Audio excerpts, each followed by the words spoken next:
Bonjour à tous. Réhabiliter les vertus du mensonge. Pour reprendre la phrase d'un célèbre docteur, tout le monde ment. La question est de savoir comment, pourquoi, pour de bonnes ou de mauvaises raisons, de bonne ou de mauvaise foi. Existe-t-il des vertus au mensonge ? Le titre de ce podcast est ambigu à dessein. Pour aucun d'entre nous, le mensonge ne saurait être une valeur comme nous l'entendons. Pourtant, nous avons besoin que le mensonge ait une valeur plus ou moins appréciable, ne serait-ce que pour que la vérité par perspective puisse surgir. Je préviens ici l'auditeur qu'il ne s'agit pas pour moi de valoriser ce qui ne peut l'être, mais d'en approcher bien partiellement et rapidement les tenants et les aboutissants. Avant d'aller plus loin, commençons par une définition. D'après le Robert, mentir, c'est affirmer ce que l'on sait être faux ou nier ce que l'on sait être vrai, taire ce que l'on devrait dire. C'est masquer sa pensée dans l'intention délibérée de tromper. Il serait si simple de rester sur cette facilité qui est d'opposer vérité et mensonge. La vérité, nous savons qu'elle relève du vrai et du faux. Le mensonge, lui, relève d'un acte moral, qui est d'être de bonne ou de mauvaise foi. Le contraire de la vérité serait l'erreur, et celui du mensonge, la sincérité. Pour illustrer mes propos, je vais prendre deux exemples. Le premier voudrait qu'une réalité sans contestation possible devrait devenir vérité universelle. Lorsque j'affirme comme vérité que la Terre est ronde, je me base sur une réalité scientifique. Surtout, il est impossible de prouver qu'elle est plate. Et pourtant, nombreux sont ceux qui affirment le contraire. Mentent-ils ? Le deuxième exemple est une question universelle. Dieu existe-t-il ? Cette simple question résume tout le dilemme entre vérité, réalité, mensonge. La non-possibilité d'apporter une réponse en termes de réalité scientifique ouvre la porte à toutes les vérités possibles.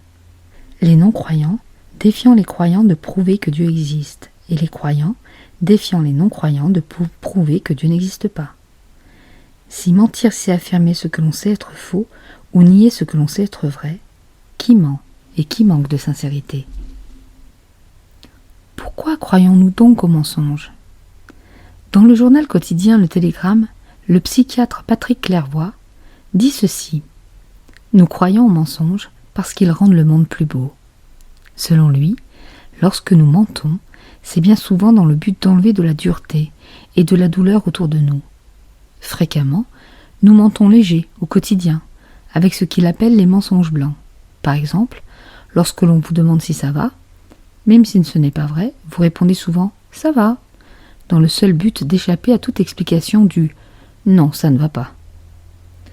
Dès le plus jeune âge, on nous apprend à ne pas dire toute la vérité, sous couvert de bonne éducation. Très vite, nous comprenons que mentir est acceptable vis-à-vis d'une personne gravement malade, ou encore mentir par instinct de défense envers une personne qui nous domine. Une étude menée en 1996, Mentir dans la vie de tous les jours, concluait ainsi à 2 mensonges par jour et par personne en moyenne. Un résultat confirmé en 2002, lors d'une autre étude menée sur 242 personnes par les psychologues Feder, Forrest et Happ. L'expérience consistait à se faire rencontrer des participants dont certains avaient pour consigne de se présenter sous un jour agréable et de parler de leurs compétences. À l'issue des entretiens, ces derniers avaient menti davantage que ceux laissés sans consigne particulière. Mais en règle générale, 60% des participants avaient menti entre 2 et 3 fois en l'espace de 10 minutes de conversation. Le résultat a surpris autant les chercheurs que les sujets de l'expérience. Le mensonge, alors, serait dû soit à un souci de valorisation, soit à une technique d'évitement. Fréquemment, nous mentons pour simplifier, fluidifier les rapports sociaux. Ce type de mensonge envers l'entourage, particulièrement celui par omission, a un usage social. Il permet d'éviter, de heurter, d'agresser, et donc le risque de violence dans les relations sociales. En somme, mentir serait garantir une paix sociale indispensable au collectif humain. Patrick Clairvoy affirme que nous acceptons facilement les mensonges des autres pour qu'ils adhèrent aux nôtres. S'arranger avec la vérité nous facilite bien souvent la vie. Cela permet de cultiver une part de liberté individuelle inaliénable. Dans le même registre, Il existe aussi ce que l'on nomme de pieux mensonges. Mentir pour ne pas blesser, pour ne pas atteindre, voire mentir pour protéger l'autre, et pour se protéger soi. Se garder un espace bien à soi dans lequel on se retrouve tel que l'on est, et non pas tel que nous sommes au regard des autres, ou que les autres veulent nous voir. Ce besoin de se rassurer, de se protéger, peut porter à choisir ce que Clairvoy nomme la réalité alternative. Cette réalité alternative consensuelle avec nos craintes et de celles qui poussent certains à croire que la Terre est plate, que la Covid-19 n'existe pas et que le réchauffement climatique doit rester ce qu'il est, une conséquence de l'influence divine et de ce fait, on ne peut rien y faire. L'incertitude est le facteur principal qui pousse nos réactions cognitives à choisir.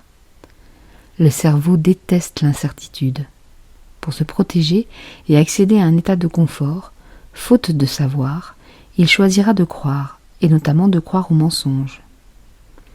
Sur le mensonge, le docteur Patrick Clairvoy pense que la meilleure protection contre ce dernier, et notamment la négation de la réalité scientifique ou pas, c'est la capacité de douter. Le doute humble, qui pousse à se renseigner avant d'affirmer et qui autorise à dire « je ne sais pas, j'attends de voir ». Ce doute critique qui tout simplement permet d'échapper au mensonge, c'est l'antithèse de l'ultra-crépidarianisme. Qu'est-ce qui nous pousse à croire tout et n'importe quoi ? Erasme écrivait dans son éloge de la folie « L'esprit de l'homme est ainsi fait que le mensonge a 100 fois plus de prise sur lui que la vérité. Une véritable épidémie de fausses informations pollue notre entendement quasi quotidiennement. Ces faits alternatifs repoussent les faits avérés, défient la parole des experts, menacent la crédibilité de la science. Pourtant, le mensonge existait bien avant l'irruption des réseaux sociaux. Pourquoi ces dernières années subissons-nous cette flambée de fausses informations ? Toujours d'après Patrick Clairvoy, je le cite, « Peut-être que parce que dans nos sociétés occidentales, le poids de la religion a chuté. Les fake news, fausses informations, sont de nouvelles formes de religion. De vastes groupes s'assemblent autour d'elles, se reconnaissent, s'identifient et s'aiment d'une certaine façon. » Autre raison possible, plus les théories du complot prospèrent, plus elles témoignent d'une angoisse collective. La tradition morale, philosophique ou religieuse a toujours érigé le mensonge en vice ou en péché. C'est ce carcan moral qui juge et condamne. La loi, elle, punit le mensonge concret, factuel, le non-respect de contrats, fausses déclarations en justice, faux et usage de faux, etc. Mais la morale sociétale, celle du moment de l'immédiateté, bien trop souvent engendrée par l'émotion, contribue bien à la frénétique écriture de textes voulant légiférer notre quotidien. Le mensonge n'est pas un travers réservé à l'humain. Tout le monde ment, y compris les animaux. Dans un article du Monde, Anne Chemin raconte cette histoire.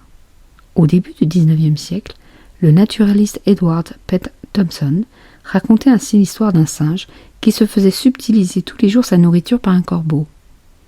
Installé au sommet du mât, il ne parvenait pas à descendre suffisamment vite vers son assiette. Un jour, le singe se traîna sur le sol, apparemment épuisé, avant de s'allonger comme à l'agonie. Lorsque le corbeau s'approcha, rassuré par l'immobilité de sa victime, le singe se jeta sur lui et le pluma. De même, la ruse du coucou, qui pond ses œufs dans le nid d'un autre oiseau, le laissant nourrir son oisillon à sa place. Le drongro-moyant, un passereau chanteur qui vit dans le désert du Kalahari, en Afrique du Sud, imite ainsi à la perfection le cri d'alarme de plus de 45 animaux, et se sert évidemment de ce talent pour les duper. En psychologie sociale, on considère qu'il existe 5 motivations au mensonge. Valoriser notre image, éviter les conflits, ne pas peiner notre interlocuteur, manipuler quelqu'un, et enfin dissimuler ou justifier un manquement. La question n'est pas de savoir s'il faut mentir ou pas, voire même s'il est bien ou non de mentir. Mais fort de ce constat, il nous reste à nous positionner entre le mensonge blanc, le pieux mensonge, le mensonge d'État, le mensonge par intérêt, ou encore le mensonge par omission. Ainsi, d'une certaine manière, le mensonge peut être vu comme un outil de survie sociale. Pour ma part, à défaut de fidélité à une certaine morale, ou une éthique en particulier, on se doit avant tout d'être loyal. Et il me semble qu'au milieu de tout ça, je crois que le véritable exercice consiste surtout à ne pas se mentir à soi-même. À très bientôt.